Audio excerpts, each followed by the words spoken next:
While he was still speaking, Judas, one of the 12, arrived. With him was a large crowd armed with swords and clubs sent from the chief priests and the elders of the people. Now the betrayer had arranged a signal with them. "The one I kiss is the man. Arrest him." Going at once to Jesus, Judas said, "Greetings, Rabbi," and kissed him. Jesus replied, "Do what you came for, friend." Then the men stepped forward, seized Jesus, and arrested him. With that, one of Jesus' companions reached for his sword, drew it out, and struck the servant of the high priest, cutting off his ear. "Put your sword back in its place," Jesus said to him.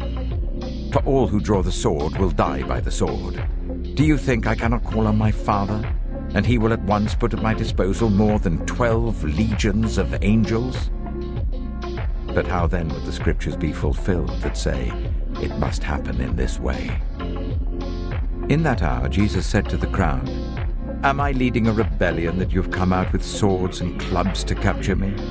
Every day I sat in the temple courts teaching, and you did not arrest me. But this has all taken place that the writings of the prophets might be fulfilled." Then all the disciples deserted him and fled. Those who had arrested Jesus took him to Caiaphas, the high priest, where the teachers of the law and the elders had assembled. But Peter followed him at a distance, right up to the courtyard of the high priest. He entered and sat down with the guards to see the outcome.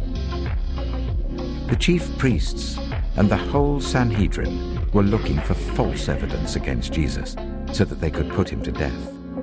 But they did not find any, though many false witnesses came forward.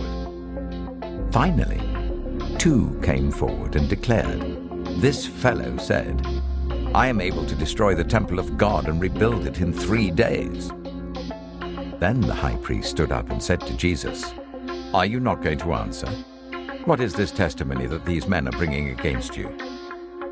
But Jesus remained silent. The high priest said to him, "I charge you under oath by the living God. Tell us if you are the Messiah, the Son of God." "You have said so," Jesus replied. "But I say to all of you, from now on you will see the Son of Man sitting at the right hand of the Mighty One and coming on the clouds of heaven."